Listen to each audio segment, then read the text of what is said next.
Yes. All right. Hi, everybody. It's May 10th, and I'm here with Adair to talk about writing. Emma, sorry, I knew I was going to mess up your name. It's Thanks for okay. joining me on this first episode of Author Snapshots. Thank you so much for having me. It's an honor. I appreciate that. Thank you. So we've got 4 questions today. Are you ready? I am ready. All right, great. Question number 1. Does writing energize you or exhaust you? The writing itself actually energizes me. If I'm given the opportunity to just get into the story, I will get lost in it. I will stay there happily for hours and kind of do one of those things where you look up and go, why does my back hurt? What time is it? Oh, okay, that's why. But everything else actually exhausts me. So like the marketing, the social media, like all of that absolutely just exhausts me. It could be because of my background. I'm so used to not doing things in the eye of the public that doing anything, even a simple tweet, I agonize over. It's just exhausting. So Yeah, absolutely understand. All right. Question number 2. What was the best money you've spent so far as a writer? hands down, my editor. I went through several editors and I didn't know what I didn't know at the time, but when I stumbled onto Lisa Sarasoli, she actually called me and took the time to talk to me about the story, my background, the direction, the tone, everything I wanted to get out of it.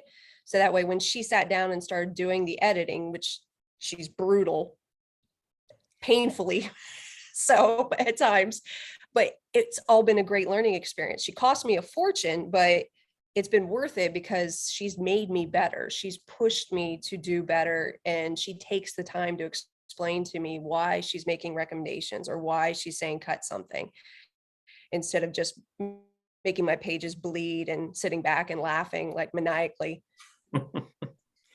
Totally understand. My first foray, I'd say my best spent money was I did a little apprenticeship with Jerry Jenkins, who wrote the Left Behind novels and such, and he was an editor. And I felt happy if I only lost 20% of my words, kind of idea. You think you've got this wonderful thing going on, and he's like, no, out, out, out. So yeah, I totally get it. I think that's important for people just getting into writing, right? Is to really spend time thinking about and finding the right editor, right? It really does make a difference. And, it's something we take for granted, I think, when we all get started. And I don't think you really realize it until you get a good one, the one that you really just click with. And even though, yes, you lose, 20,000 words in a single sitting, and it's just like, oh yeah, just give me a minute, I'll recover. But at the same time, I have to say, I have improved. It's like, and I am biased. I really do think my third book is my best one, but each time I've gone back to her and each time that she's, taken a chop of my manuscript, it's less. And, all of her notes make sense to me. And, there's not any one of those outliers. I'm like, oh, I have no idea what you're talking about, but it's paid off in the long run. It sounds like a wonderful collaboration. She's fantastic. She's evil, but she's fantastic. Great. Okay, question number 3. What is the one thing you would give up to be a better writer? Well, that one's a tough one for me because I already don't sleep. I have really no social life. So I guess I would have to say I would give up what little free time I have to be able to be a better writer. It's like, I have a 3-year-old. There is no such thing as free time, maybe 5 minutes here and there, but I would happily sacrifice that to be a better writer. Yeah, it is. I am, and I get the sense you are too, a lifelong learner, and you're always trying to improve your craft. Hence your promotions up to warrant officer and such, and being selected for warrant. And yeah, I get so much into improving the craft that it can consume other parts of my life. But, Everything. my wife has to drag me out of the room and say, "Family's here for dinner. Let's all sit down and eat." So yeah.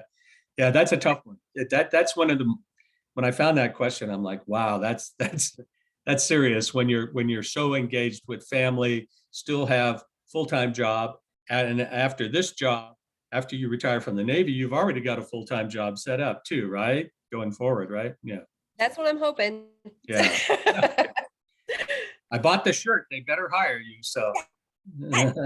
Well, we'll see. Working with Deliver Fund's been phenomenal. But I've also started to, it's given me that true transition opportunity for me to really think about what it is I want to do when I retire. And that's what the Skill Bridge program is designed for. And it really does work. And so I've started asking myself, what it is I want to be when I grow up, other than writing full time. I always have backup plans, so we'll see where I end up. Yeah, that's awesome. All right. Number 4, on average, knowing that you have a very evil editor now, on average, how long does it take for you to write a book? How long does it take for a first draft? Let's put it that way. Yeah. It's like you hit the nail on the head there. Like I think for Shadow Game, it took me maybe 6-7 months to write it, but then I went through several iterations of editors, and then Lisa got her hands on it, and that was probably another good 8-9 months of her going, "You got something great here, but it's not good enough." So let's make it better. And it was entirely, it was a learning experience, but at the same time, it took longer to do the edits and to polish it than it did to actually write it. So I would say between actually writing and then getting through the edits, I'm spending easily a year and a half on a book. Yeah. Yeah. Yeah. One of the better known authors who's writing in 2 series. I talked with him recently, and he said he gets 5 months to write a book, and he's writing 2 completely different series. And I'm like, wow. And yeah, it's submitting and then moving on to the next. And then we've got people like Andrews and Wilson who are doing like 3 different things at once, right? Yep. And now the rumors are they've got things going on and maybe in Hollywood too and stuff like that. And so it's like that's a busy life. That's a busy life. So yeah. I am in all of them. They're phenomenal human beings as well. So that's Yeah, great guys. how you be such awesome people and do everything that they do is mind blowing. Yeah, there's somebody that does it better than I that keeps them on schedule, I think. So. All right. So 5th question is for you to ask me. I really would like to know where the inspiration for Wolf came from. So your protagonist in Shadow Tier, how did you come up with him? Yeah, that's an interesting question. At first, I thought about modeling him on just a standard guy, a contractor at a major military command who just happens to be in the National Guard. But I just didn't want yet another standard character. I wanted to have somebody that I could imbue with different thoughts and ways of thinking, right? As this goes to the kind of things you and I learned as NCOs and leadership about having people with different ways of thinking and stuff. And so, I have a strong affinity for the history and not that I can speak the language, but of Native Americans and the way they look at the world and things like that, and their kind of spirituality. So it was like, how can I be different without being strange about being different? How can I bring somebody with a different view into the book? And so that got me going. And also, was it Alistair MacLean? There was a book back in the 70s or early 80s about a Air Force officer who went down in Siberia and had to survive. And I'm messing up the name of the book right now. I can't think of it, but he was a Native American, and he had to battle his way out of, his plane went down, he had to battle his way out of Siberia, and the bad guy Russians were trying to get him and stuff like that. And I thought, wow, it was so different than anything else he ever wrote. And because he mainly wrote Westerns, so it probably wasn't Alistair MacLean. But anyway, so yeah, once I started to write it, you know, I'm in Colorado, so getting up to Montana and visiting the reservation and talking with people, you know, about the history of the Crow Nation and that meaning, I just sort of got swept up into it. And so now, you know, Lance Beowulf is my guy. So great No, question. Thank you. he's a phenomenal character. I love him. It's like that was just that I wasn't sure where he came from. So that's Yeah. good to know. Yeah. Yeah. I will say for folks that might listen to this, that actually Ellie Anderson is a combination of my mom's and my grandmother's last name. I'm half Anderson, and my wife's name's Ellie. So I love Ellie Anderson. And anyway, that works for me. So.